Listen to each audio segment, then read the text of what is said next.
Hi friends, ഞാൻ മുജീബാണ്. Bike ടെക്കിൻ്റെ Malayalam mechanic YouTube ചാനലിലേക്ക് എല്ലാവർക്കും സ്വാഗതം. XL100ൻ്റെ എൻജിൻ വർക്കാണ്. XL100 ഓയിൽ കറക്റ്റ് ടൈമിൽ മാറ്റാതെ സീസായതാണ്. അപ്പോൾ ആ എൻജിൻ അഴിച്ച് നോക്കിയ ശേഷം ആ വാഹനത്തിൽ സീസായ പാർട്സുകൾ നോട്ട് ചെയ്ത പാർട്സ് മേടിച്ചിട്ട് വന്നിട്ടുണ്ട്. അപ്പോൾ നമുക്ക് ആദ്യം പാർട്സ് പരിചയപ്പെടാം, എന്തൊക്കെയാണ് പോയത് അത് മേടിച്ചിട്ട് വന്നിട്ടുണ്ട്. ക്ലച്ച് ഷൂ ആണ്. കറക്റ്റ് ടൈമിൽ ഓയിൽ മാറ്റാണ്ടായി കഴിഞ്ഞാൽ എൻജിൻ സീസാവും. അപ്പോൾ എല്ലാവരും കറക്റ്റ് ടൈമിൽ ഓയിൽ മാറ്റുക. ഇത് ക്ലച്ച് ബെല്ല്. ക്ലച്ച് ഷൂവും ക്ലച്ച് ബെല്ലും എപ്പോഴും ഒരുമിച്ച് കംപ്ലൈൻ്റ് ആവും. മാക്സിമം വാഹനത്തിൽ ക്ലച്ച് ഷൂവും ക്ലച്ച് ബെല്ലും കൂടി ഒരുമിച്ച് മാറ്റാൻ നോക്കുക. കംപ്ലൈൻ്റ് ആയിട്ടുണ്ടെങ്കിൽ രണ്ടും ഒരുമിച്ച് കംപ്ലൈൻ്റ് ആവും. ടൈമിംഗ് ചെയിൻ്റെ പാഡാണ്. ടൈമിംഗ് ചെയിൻ്റെ പാഡ് 2 പാഡുണ്ട്. ഈ ടൈമിംഗ് ചെയിൻ്റെ പാഡിനകത്തു കൂടിയാണ് ചെയിൻ കടന്ന് കറങ്ങുന്നത്. അപ്പോൾ ചെയിൻ കേസിലൊന്നും അറിയാതിരിക്കാൻ വേണ്ടിയിട്ടാണ് ഈ ഒരു പാഡും ചെയിന് ടെൻഷൻ ആക്കാൻ വേണ്ടിയിട്ടും ടൈറ്റാക്കാൻ വേണ്ടിയിട്ടും കൂടിയാണ് ഈ പാഡ്. ഒരു ടൈമിംഗ് ചെയിനാണ്. ഒരു വാഹനത്തിൽ കറക്റ്റ് സമയത്ത് ഓയിൽ മാറ്റാണ്ടായപ്പോൾ എന്തൊക്കെ പാർട്സുകൾ പോയിട്ടുണ്ടെന്ന് നിങ്ങൾക്ക് കറക്റ്റ് ഈ വീഡിയോ കണ്ടാൽ അറിയാൻ പറ്റും. ആരും സ്കിപ്പ് ചെയ്യേണ്ട, ഈ വീഡിയോ ഫുള്ളായിട്ട് കാണാൻ ശ്രമിക്കുക. ടെൻഷനറാണത്. സ്പാർക്ക് പ്ലഗ്, പാക്കിംഗ് കിറ്റാണ്. ഈ packing kit full packing kit മേടിച്ചിട്ട് ഇപ്പോൾ ഫുൾ പാക്കിംഗ് കിറ്റിൽ വാഹനത്തിൻ്റെ എല്ലാ പാക്കിങ്ങും അതിനകത്തുണ്ടാവും. എയർ ഫിൽറ്ററാണ്. ഈ വാഹനം 14,000 കിലോമീറ്റർ ഓടിയിട്ടുണ്ട്. അപ്പോൾ എയർ ഫിൽറ്റർ മേടിച്ചിട്ടുണ്ട്. ഒരു 10,000 കിലോമീറ്റർ കഴിഞ്ഞ വാഹനത്തിൽ എയർ ഫിൽറ്റർ മാറ്റുന്നത് നല്ലതായിരിക്കും. എയർ ഫിൽറ്റർ നമുക്കിപ്പോൾ ആവശ്യമില്ല, അത് മാറ്റി വെച്ചിട്ടുണ്ട്. ഇത് സിലിണ്ടർ കിറ്റ്, പിസ്റ്റൺ കിറ്റാണ്. പിസ്റ്റൺ കിറ്റിനകത്ത് പിസ്റ്റൺ, റിങ്സ്, അതിൻ്റെ ലോക്ക്, പിന്നെ ഗ്യാസ്കറ്റ് ഇത്രയായിട്ട് അതിനകത്ത് തന്നെ ഉണ്ട്. പിസ്റ്റൺ കിറ്റ് മേടിക്കുമ്പോൾ അതിനകത്ത് ഹെഡും സിലിണ്ടർ പാക്കിങ്ങും അതിനകത്ത് തന്നെ ഉണ്ടാവും. പിന്നെ അത് മേടിച്ചിരിക്കുന്ന പിസ്റ്റൺ കിറ്റ് BS6ൻ്റെയാണ്. നമ്മൾ എൻജിൻ സെറ്റ് ചെയ്യുന്ന വാഹനം BS5 ആണ്. BS5ൻ്റെയും BS6ൻ്റെയും സിലിണ്ടർ കിറ്റ് ചെറിയൊരു വ്യത്യാസമുണ്ട്. ഒരു ഓയിൽ ടെമ്പറേച്ചർ സെൻസർ BS6ൻ്റെ സിലിണ്ടർ കിറ്റിലുണ്ട്, BS5ൽ അത് വരില്ല. അപ്പോൾ അതിടാൻ പറ്റുമോ ചോദിച്ചാൽ അത് സെറ്റ് ചെയ്യാൻ പറ്റും, സൂട്ടാവും, സെയിമാണ്. നമുക്ക് BS6ൽ ഓയിൽ ടെമ്പറേച്ചർ സെൻസർ അതിനകത്തുണ്ട്, BS5ലില്ല. BS6 പറഞ്ഞാൽ അത് FI വണ്ടിയാണ്. BS5 സാധാ കാർബറേറ്റർ ടൈപ്പ് വണ്ടിയാണ്. അതിനകത്തൊരു ഹോള് കാണും. അതിനകത്ത് ഹോള് ബ്ലോക്ക് ചെയ്യേണ്ട ആവശ്യമൊന്നുമില്ല. അത് ഹോള് ഓയിലോ കാര്യങ്ങളൊന്നും വരില്ല. ഓയിൽ സീൽ കിറ്റാണ്. Paste, 3 bond paste. ചില മെക്കാനിക്കുകൾ 3 ബോണ്ട് പേസ്റ്റ് യൂസ് ചെയ്യില്ല. അപ്പോൾ ഞാനത് യൂസ് ചെയ്യും. 3 ബോണ്ട് പേസ്റ്റ് ഒരുപാട് ഇടാതെ, അപ്ലൈ ചെയ്യാതെ ലൈറ്റായിട്ട് അപ്ലൈ ചെയ്താൽ വലിയ കുഴപ്പമില്ല. ചില മെക്കാനിക്കുകൾ 3 ബോണ്ട് പേസ്റ്റ് എന്തിനാ ഉപയോഗിക്കില്ല പറഞ്ഞാൽ, ഉപയോഗിക്കുമ്പോൾ ചില ഓയിൽ ഹോളുകളിലൊക്കെ അടഞ്ഞു കഴിഞ്ഞാൽ ഓയിൽ പമ്പിങ് കറക്റ്റായി നടക്കില്ല. അപ്പോൾ കുറച്ച് ലൈറ്റായി തേച്ച് കഴിഞ്ഞാൽ കുഴപ്പമില്ല, വേസ്റ്റ്. അപ്പോൾ ഇത്രയും സാധനങ്ങളാണ് ഈ എൻജിനകത്ത് സീസായിട്ട് ഡാമേജായ പാർട്സുകൾ. ഇത്രയും സാധനങ്ങൾ നമ്മൾ പുതിയത് മേടിച്ചിട്ടുണ്ട്. ഏകദേശം 5,000 സംതിങ് രൂപയോളം ആയിട്ടുണ്ട് ഇത്രയും പാർട്സുകൾക്ക്. XL100 14,000 കിലോമീറ്റർ ഓടിയ വാഹനമാണ്. ഒരു 4,000 കിലോമീറ്റർ ഓയിൽ മാറ്റാതെ ഈ വാഹനത്തിൻ്റെ ഉടമ ഓടിയതാണ്. നിങ്ങളോട് ഒന്നേ പറയാനുള്ളൂ, കറക്റ്റ് ടൈമിൽ 2,000-2,500 കിലോമീറ്ററൊക്കെ ഓടിക്കുക. അതിനുശേഷം നിർബന്ധമായിട്ടും ഓയിൽ മാറണം. ഇത് ക്രാങ്കും കംപ്ലൈൻ്റ് ഉണ്ട്. ക്രാങ്ക് ലൈറ്റിൽ കൂടെ സെറ്റ് ചെയ്താണ്. നമ്മുടെ എൻജിൻ ബെയറിംഗ് ഒക്കെ മാറ്റി കൈയും അതിൻ്റെ പിന്നും കണക്റ്റിൻ്റെ ആടും പിന്നൊക്കെ മാറ്റി സെറ്റ് ചെയ്തിട്ട് ഹെഡും സീറ്റ് ചെയ്തിട്ടുണ്ട്. 2 വാൾവും മാറ്റി വിട്ടു. 2 വാൾവും കംപ്ലൈൻ്റ് ആയിട്ടുണ്ടായിരുന്നു. അപ്പോൾ ഇത്രയും സാധനങ്ങൾ നമ്മൾ എൻജിൻ സെറ്റ് ചെയ്യാനുള്ള എല്ലാ സാധനങ്ങളും റെഡിയാക്കി വെച്ചിട്ടുണ്ട്. നമ്മളിന്നിപ്പോൾ എൻജിൻ സെറ്റ് ചെയ്യാൻ പോകണം. എൻജിൻ എങ്ങനെ സെറ്റ് ചെയ്യുന്നത് കാണാം. എൻ്റെ യൂട്യൂബ് ചാനൽ ആദ്യമായിട്ട് കാണുകയാണെങ്കിൽ സബ്സ്ക്രൈബ് ചെയ്ത് തരുവാണെങ്കിൽ ഒന്ന് സബ്സ്ക്രൈബ് ചെയ്യുക, കമൻറ്റ് ചെയ്യുക, ലൈക്ക് ചെയ്യുക. അപ്പോൾ നമുക്ക് എൻജിൻ സെറ്റ് ചെയ്യുക. കിക്കർ ഞാൻ അയച്ചിട്ടില്ല, കിക്കർ അയക്കേണ്ട ആവശ്യമില്ല. നമുക്കൊന്ന് എയർ അടിച്ചിട്ട് അതിനകത്തുള്ള ഡസ്റ്റുകളും പൊടികളൊക്കെ എടുക്കുക, ക്ലീൻ. ക്രാങ്കിനകത്ത് നമുക്ക് കുറച്ച് ഓയിലൊക്കെ ഇട്ടിട്ട് ബാഗിനകത്തൊരു ഓയിൽ വെച്ചിട്ട് ക്രാങ്ക് സെറ്റ് ചെയ്യുക. ഫസ്റ്റ് ക്രാങ്ക് എൻജിൻ വെച്ചിട്ട് പതുക്കെ ഫൈബർ ഹാമർ ഉപയോഗിച്ച് പതുക്കെ തട്ടി കൊടുക്കുക. സീറ്റിങ്ങായി. നമുക്ക് കിക്കറിൻ്റെ മേലെ ഒരു വീലുണ്ട്. കിക്കറിൻ്റെ മേലെ വീല്, അതിൻ്റെ മേലെ ഒരു സ്പ്രിങ്, ഒരു വാഷർ. ഇതിൽ സെൻറ്റർ കേസിനകത്ത് ഇത്രയേ ഉള്ളൂ. നമുക്ക് സെൻറ്റർ പാക്കിങ് ഇടാം. സെൻറ്റർ പാക്കിങ് ലേറ്റായിട്ട് പേസ്റ്റ് വെച്ചിട്ട്, ഞാൻ എപ്പോഴും പറയുന്നത് ലേറ്റായിട്ട് പേസ്റ്റ് വയ്ക്കുക. നമുക്ക് ഇതിൻ്റെ മേലത്തെ കേസ് ഇടാം. അങ്ങനെ കേസ് പതുക്കെ 5% ഉപയോഗിച്ചിട്ട് ബോൾട്ടുകളെല്ലാം ഇടാം. എല്ലാ ബോൾട്ടും സെറ്റ് ചെയ്തിട്ട് ടൈറ്റ് ചെയ്യാം.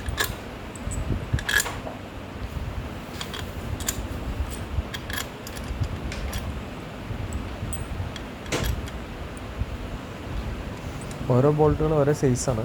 അപ്പം നമുക്ക് ഓരോ ബോൾട്ടിൻ്റെ ഹോളിലേക്ക് ഇടുമ്പോൾ തന്നെ നമുക്കറിയാം.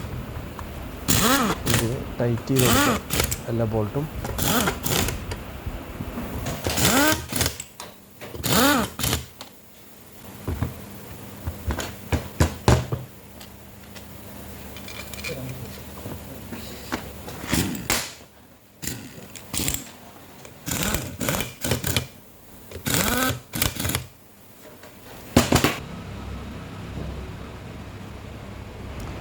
കിക്കർ സെറ്റ് ചെയ്യുക. കിക്കറിനകത്ത് ഒരു വാഷറുണ്ട്. ഫസ്റ്റ് ഒരു വാഷർ ഇട്ട് കൊടുക്കണം. ഇനി സ്പ്രിങ് ഇടുന്നത് സിമ്പിളാണ്. ഫുള്ള് റൈറ്റിക്ക് കിക്കർ ഫുള്ള് ലോഡ് ചെയ്ത് വെക്കണം. ലോഡ് ചെയ്ത ശേഷം ഒരു ഹോളിലിട്ടു. ഇനി അതിനകത്തുള്ള ഒരു സ്ലീവാണ്. ആ സ്ലീവ് ഇട്ടിട്ട് സ്പ്രിങ് അങ്ങനെ ലോഡ് ചെയ്തിട്ട് ഇടാം. ഇതിൻ്റെ സ്പ്രിങ്ങടെ സിമ്പിളാണ്, വലിയ പണിയൊന്നുമില്ല. മാർക്കൊന്നുമില്ല. ഫുള്ളായിട്ട് റൈറ്റിക്ക് ലോഡ് ചെയ്ത ശേഷം സ്പ്രിങ് ഇങ്ങനെ ഇട്ടാൽ മതി. നമുക്ക് സെൻറ്റർ സെറ്റ് ചെയ്യാം. സെൻറ്റർ സെറ്റ് ചെയ്യുമ്പോൾ സെൻറ്റർ പാക്കിങ് കുറച്ച് നല്ലത് കട്ടി നല്ലതാണ്. സ്റ്റഡി പിന്നെ ഇട്ട് കൊടുക്കാം. സെൻറ്റർ പാക്കിങ് ഇടാം. സെൻറ്റർ പാക്കിങ് പിസ്റ്റൺ സെറ്റ് ചെയ്യാം. പിസ്റ്റൺ സെറ്റ് ചെയ്യുമ്പോൾ പിസ്റ്റണിലൊരു മാർക്കുണ്ട്, അത് ശ്രദ്ധിക്കണം. മാക്സിമം വണ്ടികളൊരു ആരോ മാർക്ക് ഉണ്ടാവും. ആരോ മാർക്ക് എപ്പോഴും സൈലൻസറിൻ്റെ ഭാഗത്തേക്ക് താഴത്തേക്ക് വരണം. വെച്ചാൽ സൈലൻസർ എക്സോസ്റ്റിൻ്റെ ഭാഗത്തേക്കായിരിക്കും വരണം. ഇല്ലെങ്കിൽ മാർക്ക് നോക്കിയിട്ടും പറ്റും. വലിയ മാർക്ക് മേലേക്കും ചെറിയ മാർക്ക് താഴത്തേക്കും. ചെറിയ മാർക്ക് നമ്മുടെ സൈലൻസറിൻ്റെ ഭാഗത്തേക്ക്. പിസ്റ്റൻ്റെ പിന്നെ കറക്റ്റ് ആ ഹോൾ നോക്കിയിട്ട് സെറ്റ് ചെയ്യുക. കുറച്ച് വേസ്റ്റ് വയ്ക്കുക. ലോക്ക് ഇടുമ്പോൾ ആ ചെറിയ ലോക്ക് അതിനകത്തേക്ക് പെട്ട് കഴിഞ്ഞാൽ നമുക്ക് എടുക്കാൻ നല്ല ബുദ്ധിമുട്ടായിരിക്കും. അപ്പോൾ ചെറിയ വേസ്റ്റ് വെച്ചിട്ട് ലോക്ക് പിസ്റ്റൺ ലോക്ക് ഇട്ട് കൊടുക്കാം. ഓക്കെ, പിസ്റ്റൺ ലോക്ക് ഇട്ട ശേഷം തട്ടി നോക്കാം. ഇനി പിസ്റ്റൺ ലോക്ക് ചാടുമ്പോൾ നമുക്ക് ചെക്ക് ചെയ്യാൻ വേണ്ടി തട്ടി സിലിണ്ടറിൽ കുറച്ച് ഓയിൽ ഇട്ടിട്ട് തേച്ച് സെറ്റ് ചെയ്യുക.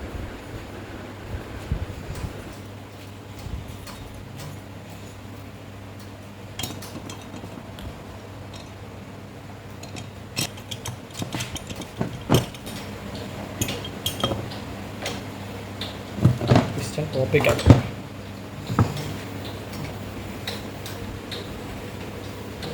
ഓക്കെ,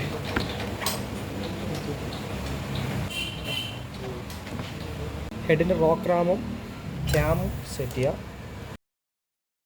സ്ക്രൂവ് ആദ്യം സ്റ്റാറിന് സ്ക്രൂവ് അഴിച്ചെടുക്കണം. സ്ക്രൂവ് അഴിച്ചെടുത്തിട്ട് ഇതിനകത്ത് നമുക്ക് ക്യാമ് സെറ്റ് ചെയ്യാം. ലൈറ്റിക്ക് നമ്മൾ ഹെഡ് സെറ്റ് ചെയ്യാൻ കൊടുക്കുമ്പോൾ ഒരു ക്യാം ഷാഫ്റ്റ് റോക്ക് റാമൊക്കെ അഴിച്ച് വയ്ക്കും. ക്യാമിൻ്റെ ബാരങ്ങിൽ കുറച്ച് ഓയിലിട്ട് സെറ്റ് ചെയ്യാം. ക്യാം സെറ്റ് ചെയ്തിട്ട് റോക്ക് റാം ഇടാം. റോക്ക് റാം സെറ്റ് ചെയ്തെങ്കിൽ പിന്നെ നമുക്ക് സെറ്റ് ചെയ്യാം. ഓയിൽ ഇല്ലാതെ ഓട് കൊണ്ട് ഭയങ്കര സീസായിട്ടില്ലേ ഇതിൻ്റെ ഭാഗങ്ങൾ. പിന്നിലൊക്കെ കുറച്ച് ഓയിലിട്ട് കൊടുത്തിട്ടുണ്ടാവും. സെറ്റ് ചെയ്യും. പിന്നൊക്കെ ഇട്ട് ക്ലിയറായി. ഇനി നമുക്ക് ക്യാമിൻ്റെ ലോക്ക് ഇടാം. ലോക്ക് റാം അയച്ചിട്ട് സ്ക്രൂ ടൈറ്റ് ചെയ്യാം.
അങ്ങനെ നമ്മുടെ എൻജിൻ പണി ഫിനിഷ് ആയിട്ടുണ്ട്.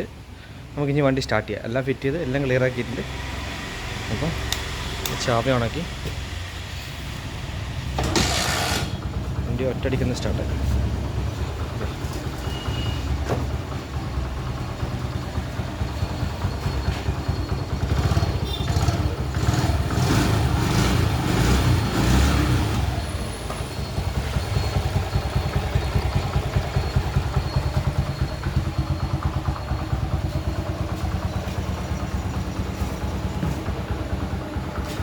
ഒന്ന് ഓഫ് ചെയ്തിട്ട് സെൽഫ് അടിച്ച് നോക്കാം.